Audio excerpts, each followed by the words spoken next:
All right, conservatives, this one's for you.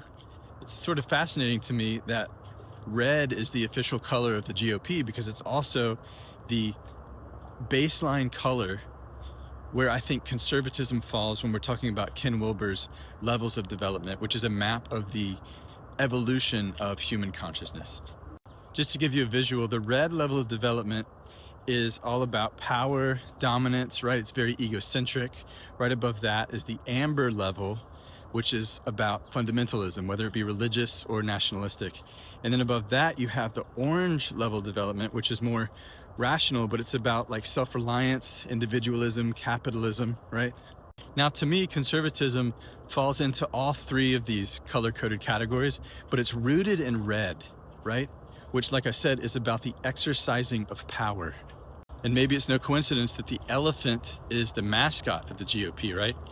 Because when someone's life becomes about exercising power or dominance or control, there's a huge elephant in the room.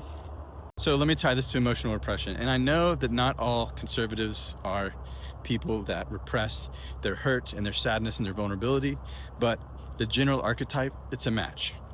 The ego gets created like this. When I bury what's true, I'm forced to identify with what's false. So if I'm someone that represses vulnerable emotions like hurt, sadness, grief, fear, I'm going to default to toughness. I'm going to overcompensate, right?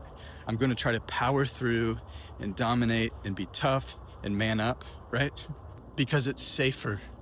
Because it's safe and it's probably going to get me pats on the back from dad. When I look at Donald Trump, I see a guy that is filled with grief. There's so much grief in that guy's body, and it's so repressed that he just has no idea, right? And he's compelled to sort of come across as like, hey, swaggery or like, nothing bothers me, but it's textbook overcompensation. And I know people say he tells it like it is.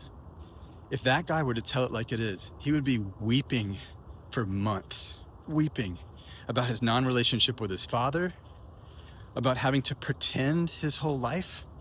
It's painful, y'all. And look, I have friends and family who are conservative and who supported Trump, and it's the same thing. They're terrified. There's terror in their bodies about this buried grief, the grief about having to abandon themselves in order to stay safe and get love, having to abandon themselves in order to come across as tough and strong in America, right? There's a little vulnerable kid in there that they don't have access to, and that's painful. And I know what that's like because I had a little angry kid in there that I didn't have access to because I had to pretend like I was kind and loving and magnanimous, for 40 years. So all that to say, there's really no difference between us, except in what we bury.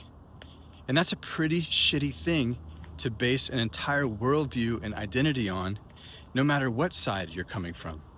So conservatives, if you want to get free of your suffering, address the elephant in the room, yeah?